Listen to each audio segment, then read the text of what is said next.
Hi there, everybody. Welcome to the latest edition of the Gary Neville, the very jubilant Gary Neville podcast. Gary, you've just seen your beloved Manchester United win the Manchester derby against the runaway league leaders. What are your immediate thoughts? I'm shocked, because I don't know. I think I've done the last 3 or 4 Manchester United games, and I think done the last 2 with you at Chelsea and Selhurst Park. You're coming out of that ground at Selhurst Park on Wednesday night. I think actually after the game I did an interview back into the studio and I said I thought United would be better here today for a number of reasons. One, it's a derby, just the reaction to what happened on Wednesday, and secondly, they actually are suited to play against teams that come at them. But I never expected this. And, waking up this morning, never expected this. And it wasn't just the fact that, United couldn't win here today. They could. They have done. They had a good record here the last 12 to 18 months. But it was the way in which they won, the sort of way they've gone about the game. They look so drained in the last couple of weeks, and you just think, where have they got the energy to be able to play the way they did? Yeah, they might sit back, they might ride the luck, they might get a goal on the counter-attack, City could get somebody sent off, all those things that you think in your Manchester United fans' head this morning when you're thinking about the glass being half full. But they pushed up the pitch. Maybe the first goal helped them in that first minute. But did that come from actually the attitude that they showed for the rest of the game? Well, if you look at the sort of build-up to the first goal, all the Manchester United players are compact, they're tight together, the defence is up the pitch, and they're all around the play, and they're picking up loose balls. And that was the same for the first 20 minutes of the game, I felt. United really good. The back four really brave. I've said that Manchester United will not win this league unless the back four push up the pitch and feel a little uncomfortable with the space that's left behind them. And I think they're starting to do it a little bit. There's signs in games where today, definitely, in that first 15 minutes, they were brave. Not just brave, actually, out of possession in pushing up. I thought they got on the ball as well, and they popped it into midfield. So many teams play against City, and they get pushed back into the sort of defensive third, and then when they get the ball, they pass back to the keeper and run up the pitch and take the easy option. United didn't do that today. Probably 15 minutes before half-time, City started to come on top, and you thought, here we go, this is the sort of the pattern of the game to come. But then the second half, United were even better than the first. Certainly for the first 25 minutes of the second half, they were the better team. City had that one chance, Rodri, just after half-time, where he hits the bar. But after that, United dominated on the ball, dominated out of the ball. They should have scored 3 and 4 goals. Martial had 2 really good chances. Rashford should have hit one that, I think, to be fair, if he'd have hit it, he'd have had a great chance of scoring. So, no, I'm a little delirious at this moment in time because I just didn't expect what I was going to see today, because you don't think a team can come from here, which they have been really in the last couple of weeks, to there and produce that type of performance. And City have been outstanding this last couple of months. How much was it down to the fact that 9 of the 11 played in a very similar, another win here, over a year ago, some 15 months ago, yeah. But Ole Gunnar Solskjaer seemed to remember that. I don't think it was a coincidence that the team, that Lindelof came back into it, and that was one change, and obviously Martial, who didn't play at Crystal Palace, played a pivotal role in it. Do you think that had a bearing on how they went about the business, because they know they'd done it here before? I think it helps, definitely, if you've got good experiences at a game or in a game and you've won away at places. That definitely helps. And Manchester United do have a go-to team. They have done now for 2 years. McTominay and Fred, they play in all the big games. Lindelof and Maguire, I know there's a big cry over the last few weeks and months, and maybe at times I've thought myself, well, why does Bailly not come in alongside Maguire? But Lindelof plays in the big games, always alongside Maguire, and they played really well today, by the way, both of them. So there are sort of what would be patterns that emerge in Manchester United's sort of selection when they play against big teams, and they have won here. It's a peculiar record. Pep Guardiola dominates most managers that he plays against, but Ole Gunnar Solskjaer now has got the better of him. And City are a better team. The points in the table tell you that. But something that those Manchester United players have inside gives them that confidence to think they can come here to the Etihad and win. And you just think of it. I'm flipping between analyst and Manchester United fan, and I'm thinking, why not at Anfield a few weeks ago when Liverpool were done? Everyone's winning at Anfield now. Why not go for it? At Chelsea last week, you think, go on, just show a little bit more intent to go and win the game. Arsenal, other games that we've seen where you thought just a little bit, they could have been closer. They were closer at one point. But look, we know they're not quite ready yet, and that's proven over the last couple of months. But what that does give you is a little bit of something that actually finished the season well. And I've talked today about finishing a poor second or a good second. a poor second is whereby it just phases out to the end of the season. It becomes a little bit of a poor league. City win it easily. You end up 20 points off and you're nowhere near still. Whereas actually, if they can go and get within sort of 7 or 8 points of Manchester City, it will count for something. It will definitely count for something. When Liverpool were chasing City down over that 2 or 3, 4 years, they were getting closer every single year. So these 10 games that Manchester United have left are really important. They've got to finish a good second if they're going to finish second. I mean, look, they could be caught by Leicester and other teams, but I do think they are the second best team in the country this season. So if they're not to finish second would be a real problem. But if they're going to finish second, be good second, not a poor second. Talk to me about Luke Shaw, because you've worked with him, you've tried to help him, and he's had some downs with managers, downs with injuries. Here he is enjoying a truly outstanding season and wrapping up the win, really. He's been outstanding this season for United. A Luke Shaw fit, a Luke Shaw physically good, and a Luke Shaw confident is the best left-back in the country, in my opinion. But all those 3 things being combined at once has probably only happened at certain moments in his career, and that's been a problem for him. Happened under Pochettino at Southampton. A little period here under Van Gaal I can remember a few years ago where I felt as though he was starting to build that sort of confidence in those 3 areas, but certainly this is the best period that he's had. We've seen him in the last week or two just go down in a couple of games, like he's just on the edge a little bit. And that would worry me. If I was Ole Gunnar Solskjaer, you might be looking at him and thinking, well, do I keep him going because he's playing? And actually, bringing him off the roundabout would make it worse, and then he obviously might get injured. But I just think how they handle him in the next few weeks is important. Gareth Southgate will be watching him intently, thinking, well, I know Luke Shaw. I've seen him before. And he's almost given up on Luke Shaw. He had, and he can't give up on him now. I mean, he's staring right at him and thinking, well, that is the best performing left-back in the country at the moment in terms of English left-back.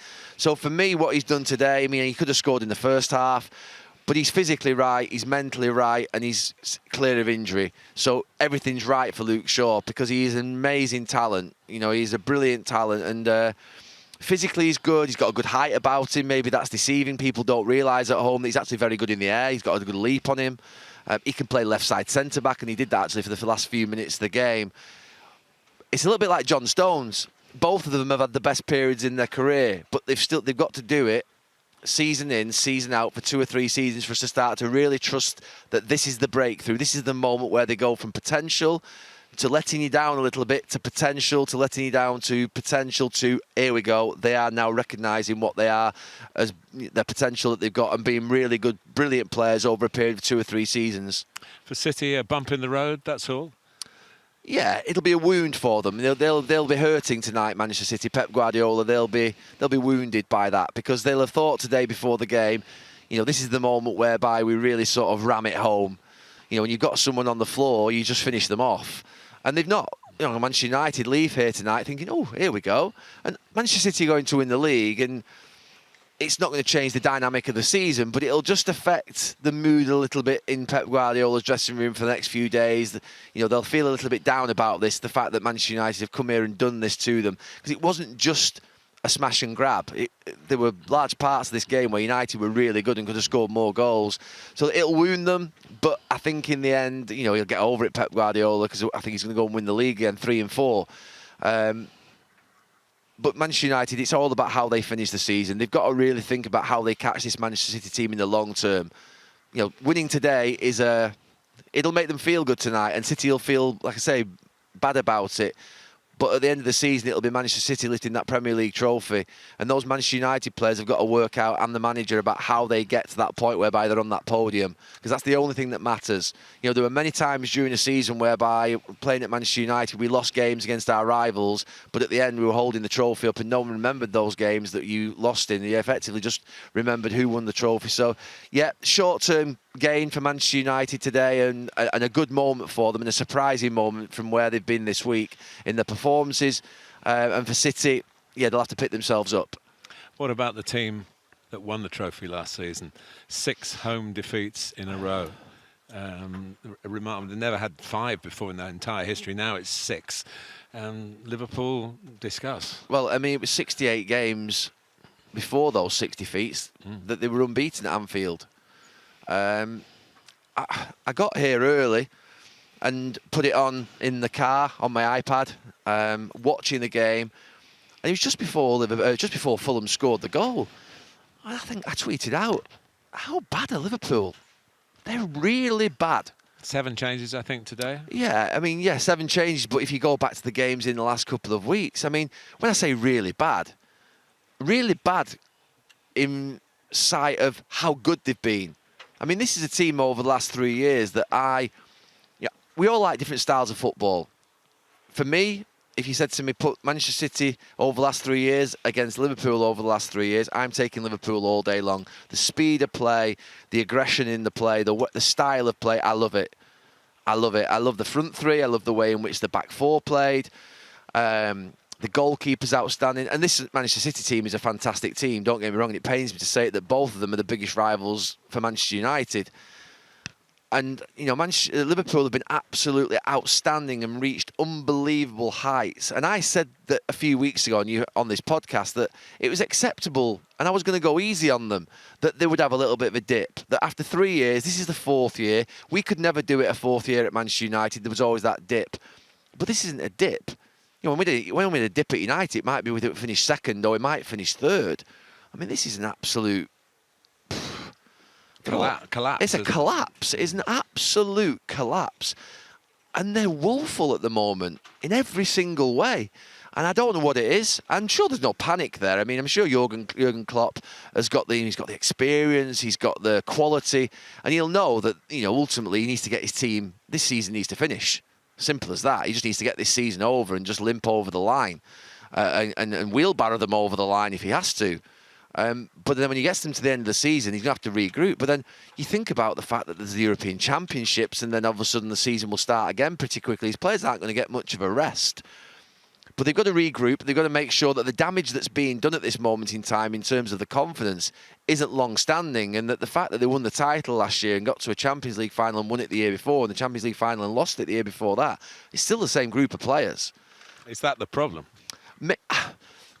Martin, I don't see it being as bad as I never think in football it's as bad as it looks, and never think it's as good as it looks. It's the same in television. Yeah, it's true, and we always punish ourselves when we sort of make a little mistake, don't we? And it's never, people at home don't feel it the same way as we do, and that's what I'm sure the Liverpool players will be thinking at this moment in time. They'll be punishing themselves because look, you can't do what they've done in the last few years without being good professionals, great professionals, and great players. You don't get to 2 Champions League finals and do what they've done with City, wrestle them right to the end and then win the title last year without being a fantastic team. But what's happening at the moment is bizarre. It is bizarre. I mean, I'm having a right laugh, to be fair, but it's just having a bit of a joke with the fact that obviously it's been a difficult 3 years just watching them do what they've done. But they're awful. They've just lost everything. It feels like they've lost absolutely everything that they had. The speed of play, the confidence, the way in which Anfield was such a difficult place to go, the determination, the sort of resilience to win when they weren't playing well. There isn't anything there at the moment. And I don't know how they get that back other than get to the end of the season. They really are going to struggle to get into the top four. I mean, they still could, but they're really going to struggle because, like I say, the mood at the moment in the dressing room must be really low. It must be, the confidence must be absolutely drained out of them. And I have no answer. It goes beyond just what would be a 4th year dip. This is a real, like you say, collapse. And they've got a great manager who's done a brilliant job, and the owners have got to trust in him to put it right because he's done it for them now for 4 or 5 years, and I'm sure they will. He's absolutely, he's an unsackable manager for the next 5 years, Jurgen Klopp, for what he's done at Liverpool. He just epitomises what they want, what they are. He's captured the sort of essence of what Liverpool is as a club. He plays football that's absolutely outstanding, and he's allowed a really bad season, and that's what's happening at the moment by the standards that they've set. There's another side to that story, of course, Fulham, who are moving up under Scott Parker and playing some very good football, which has given them the results that, and they went to Anfield believing they could win, and they did win, and that's changing the relegation picture, isn't it? They looked doomed 3 or 4 months ago. Absolutely. There was a big gap developing between that bottom 3 and the ones above. But if you're Brighton and Newcastle now and you see the momentum, and you talk about confidence being drained, but then the confidence in the Fulham dressing room must be sky high. And if you're sort of Newcastle and Brighton looking at that today in particular, you'll be thinking, they'll be difficult to stop now because they look good. They look good in the shape, they look good in the performance levels, they look good in their individuals, they've got goals in the team, they've got individuals who look like they can go and win a match. And Scott Parker has done a fantastic job, but let's be clear, I think I might have told you this a few years ago when I was finishing off my part of my pro licence, and one of the coach educators, I was with the FA at the time working with Roy Hodgson, and he particularly mentioned Scott Parker as being an outstanding student within the pro licence cohort at that time. That would have been 4 or 5 years ago. It always stuck in my mind, and this person doesn't get coaches wrong. You know, he's someone who's been coaching coaches for a long, long time and seen a lot of the coaches that we see in the Premier League come through the system. And you particularly mentioned him, and it stuck out in my mind. And you can see now, no panic. You talk about having experience at the bottom of the league. Scott Parker's got no experience at the bottom of the league. He's got no experience of managing in the Premier League at all. So the reality of it is, what he's doing at this moment in time is special. It's really special because it goes against everything that, 7 or 8 years ago, 10 years ago, there would have been a period whereby I think that Scott Parker would have been sacked around Christmas or just before, and one of the old stalwarts would have been brought in to try and get you out, bring the old experienced head in. What Fulham have done there initially, I think, in supporting Scott, which they had to do because they know they've got a great young coach, and then allowing that team to develop. Obviously, they recruited well in the end of the transfer window in coming out of August, and he's now just started to build a momentum. The performances are good, and if you're Brighton, if you're Newcastle, you're really, really worried. Final thing, the strangest moment of the weekend, we did talk about it earlier, the Granit Xhaka mistake, the strangest goal in the Premier League.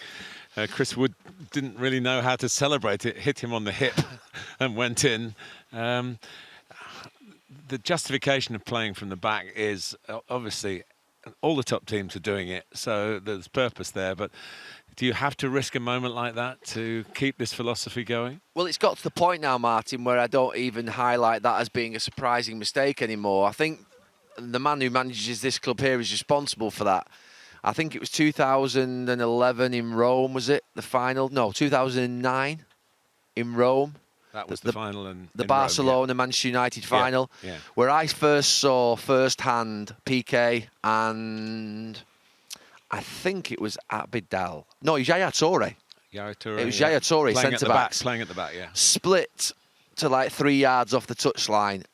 And Manchester United are playing. I'm in the stand. I'm injured at the time. And me thinking, what are they doing? They're having a laugh, aren't they? We're going to counter-attack on them. We're going to win the game. And they pulled us apart eventually. And ever since that moment, in my mind, we then saw a few teams doing it after that, and I used to say, you can't copy Pep Guardiola, you can't copy Barcelona. But then more teams started to do it, and now every team's done it. And it really is credit to Pep. I know that he's had a bad day today, but the way in which he's influenced football over this last 10, 12 years has been incredible. You talk about a coach of a generation. You look back over the years of great coaches, Saki at AC Milan with the pressurising and the pushing up the pitch.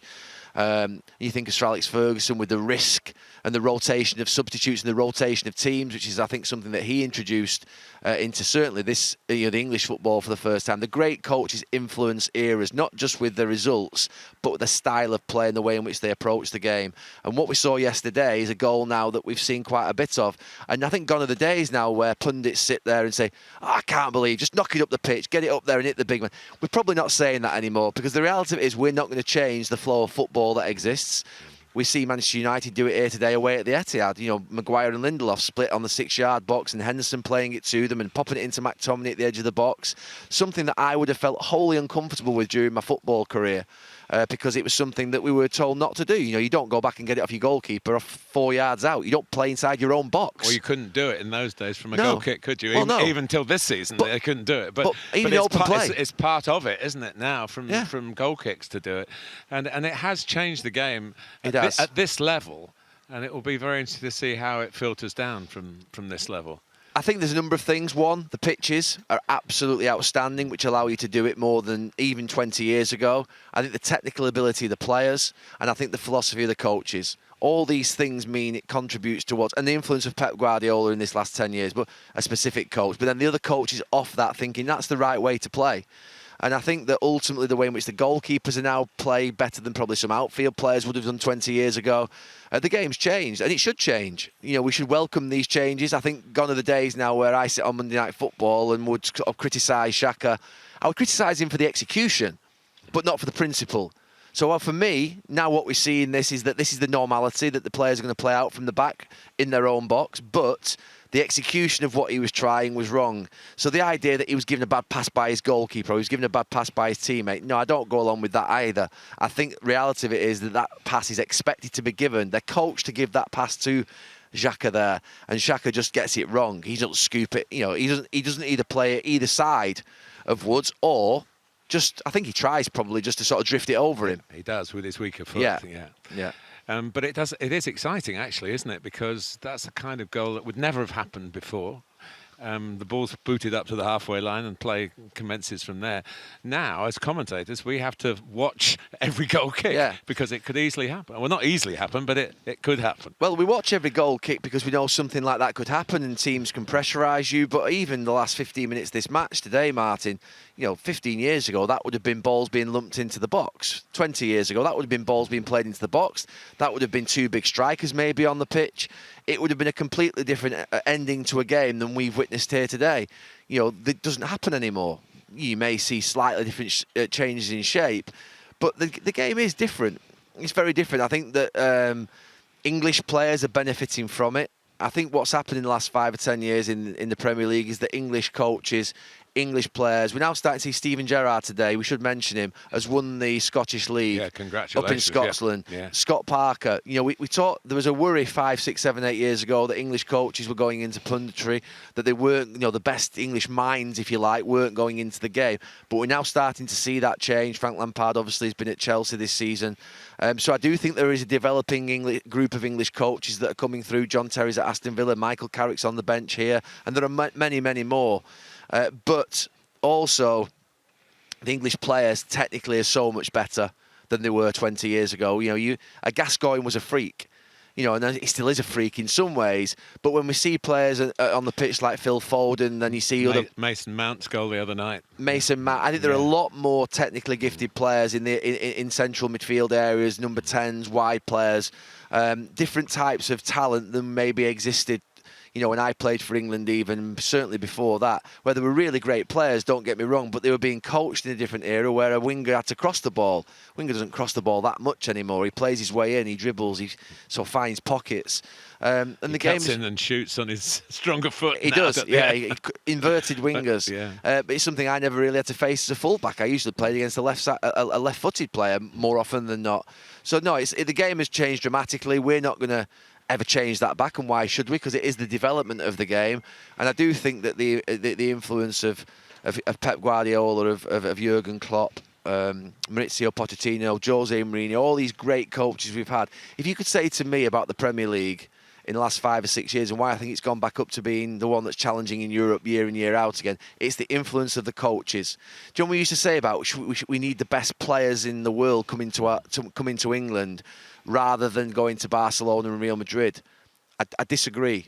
We need the best coaches in the world coming to England because that influences our game, influences our players in the Premier League, but also influences the English coaches and the English players. And it's more important that we have the best coaches than we have the best players because the best coaches will make the best players. And I think we've seen that in the last few years. Conte coming to England as well. Thomas Tuchel now, obviously. We're seeing a lot of really great coaches coming to the country. I think I'd better let you go and celebrate. What a Super Sunday! You can't get much better than that. I mean, you just drift down, you drift down the M60. You're thinking not a lot's going to happen. You get in the car park, you put your iPad on, you think, oh, Fulham are playing well, and then they go and win 1-0. And you think, well, that's a good start to the day. And then Manchester United go and beat City 2-0, and then you think to yourself, right, I've got to go home now. I'm going to have a lamb dinner. I'm going to have a glass of red wine. I might even have a cheese board.